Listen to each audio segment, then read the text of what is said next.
So let's talk about lines in space. And before we do, consider lines on the plane. Okay? So typical line, you're probably used to two different, ways to describe a line in a plane. This y equals mx plus b, where m is the slope of the line, or maybe you've seen this before, where you take a certain point, okay, and then for any other point along the line, so for any point xy, also along the line, it respects this relation here where m is the slope of that line. Well, now that we have vectors, we have another way to describe a line. Consider some point on the line and consider a vector v here written with the x component a and a y component b that points along the line. Okay? So in purple here, you see the vector r naught. This is the purple vector that you see there. It points to the given point on the line. Okay, so just pretend that we have a point on the line at, P, and r naught points towards P. Well, we want any other point xy on the line given by this vector r. So now we have a vector r that points to another point along the line. It's arbitrary, and it's xy. There are, of course, many points on the line. There's infinitely many points. Then in order to describe this line, what we could do is make our way up to the point P and then move in the direction of V to any desired point on the line. Okay? If the point that I wanted was right at the end of V over here, so this point that I'm highlighting right now, then R naught plus 1V.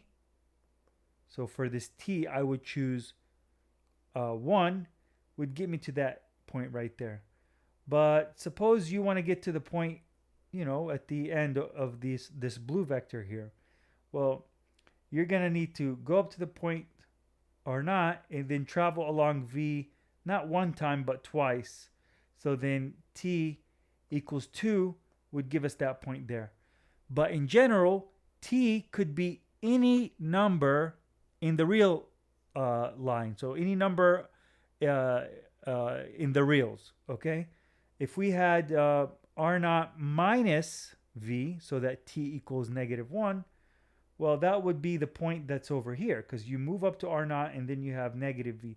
But notice, taking any vector parallel to V, and what does parallel to V means? Any vector with some scalar times V, so what you would get from that scalar product here, and adding it to R naught will give us any point that we desire along this green line. So this equation that you see here is the vector equation of a line. In blue here, you have the arbitrary vector xy. This is your fixed point. This is your vector that's parallel to the line. It runs along the line. And t is this parameter that allows you to move to any point you desire. If I want to get to the point x naught, y naught, what t am I going to choose? T equals 0, of course, right? T equals 0 would just say that xy equals the point, which is where I, want to be at.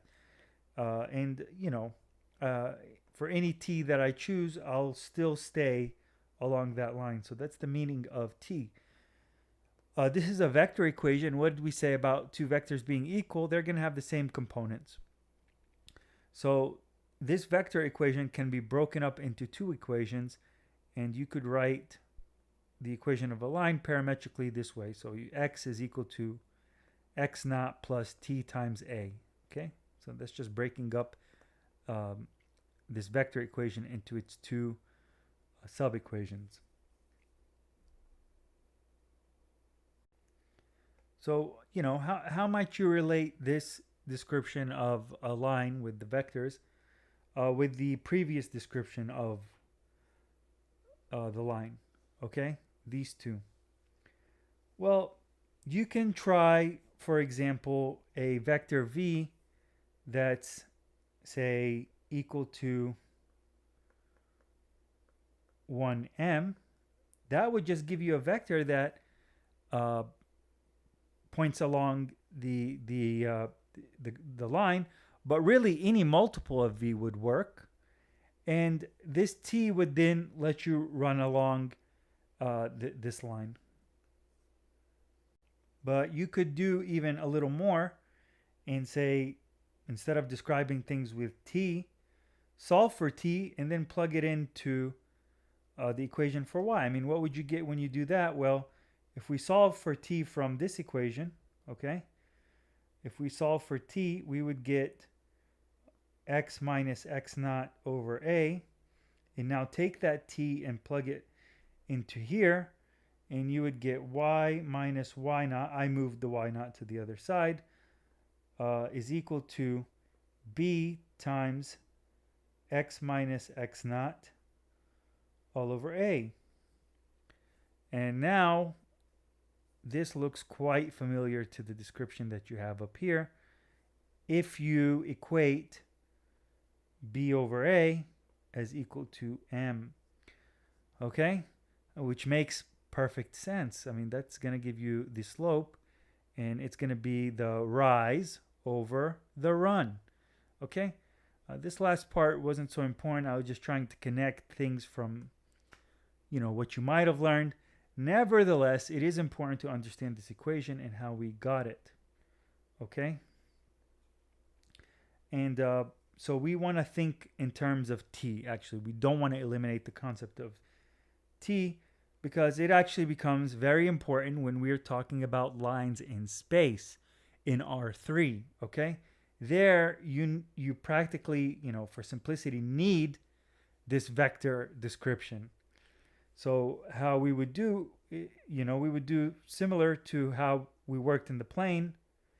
We have our vector r naught that gets us onto the line, and then we have a vector v that points in the direction of the line, parallel to the line, and this parameter t will then move us along the line. Okay, so again, t equals 0 would just give you r is equal to r naught, which means you are at the chosen point.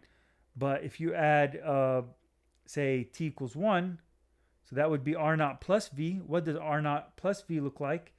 It would be this point right at the end over here, okay, because of the end to tail rule.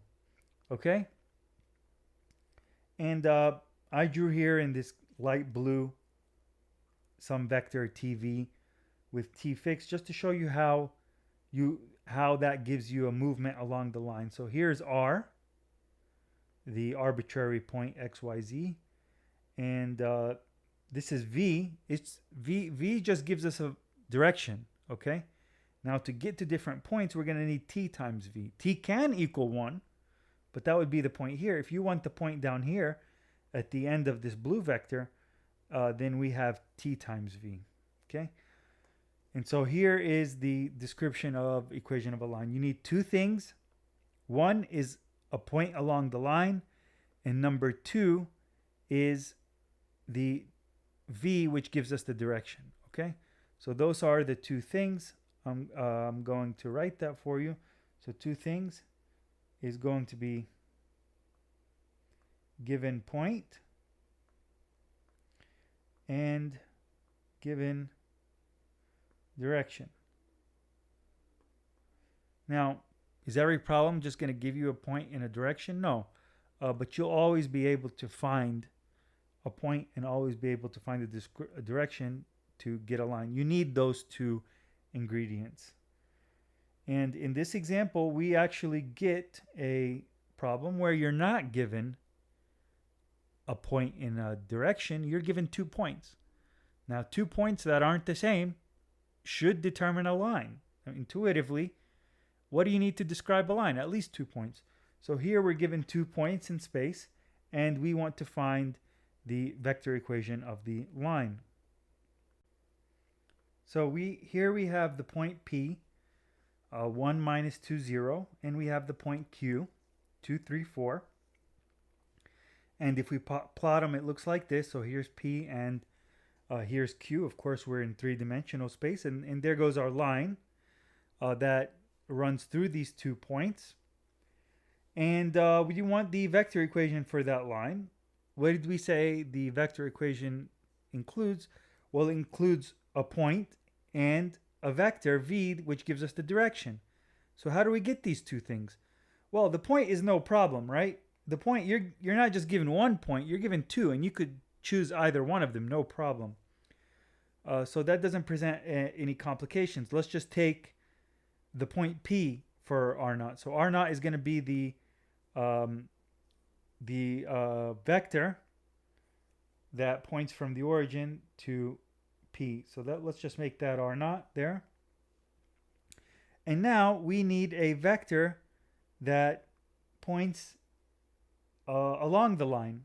And how are we going to get a vector that points along the line? So some vector that points along the line. Well, here's one vector. The vector that starts at P and goes to Q. Do you have to use that vector? No, you don't. You could use any vector parallel to it. But that's just the simplest one to compute. So for our point, we're going to use this. We're going to choose the point P. And the vector R naught will just 1 minus 2, 0. Starting at the origin and pointing to P. And for V, we're going to choose the vector PQ. Now, what is that? That's the vector that starts at P and ends at Q. How do we compute that vector? Well, now we should become pros at it, right? You just take XQ, which is 2, and you subtract XP from it, which is 1. You do this for the Y's and the Z's, and you end up with this vector for V. And then looking back at our formula, okay, well, here's my given point, and here's my given direction. And there goes the vector of the line. And again, what the heck is T? T is a real number, okay? Its purpose is to move you along the line, okay? So T equals 1. What would happen if T equaled 1 there? Well, you would get the vector 1 minus 2, 0 plus 1 times 1, 5, 4. What is that? That would be the vector that starts at the origin and points to Q. Okay? How do I know that? Well, that's the tail to end business, right? We just take the tail of PQ, attach to the end of R naught, and what are we going to get? We're going to get a vector that points right there. Okay? That's the vector OQ, and it would be equal to OP plus 1 times V. And what is V? Again, V is this PQ, okay? So in other words, it's OP plus PQ. What if you don't want to get to that point? What if you wanted to get to, say, this point over here? Okay? What if you want to describe that point? Well, you're going to need then a T that's a little higher than 1. I mean, for a precise number, for a precise point, then we could get a precise T, maybe 1.5, maybe 2. What if you wanted a point, say, let's use a different color, down here? Well, then what could you do to get this vector here in green? Well, T is going to have to be negative in that point. So you would have that point here, R, at some T. T is equal to minus some number. If we could find that number specifically if we actually given the point down here. And so it's going to be a negative number, that's for sure. So it's minus some number. And you would start at R naught. Okay?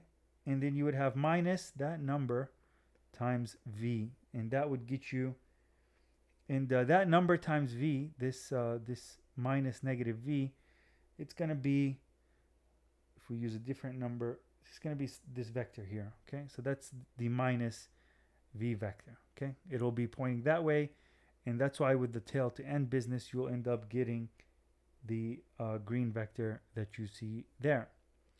So that's how lines in 3D space work. You need a point and you need a vector in the direction of the line.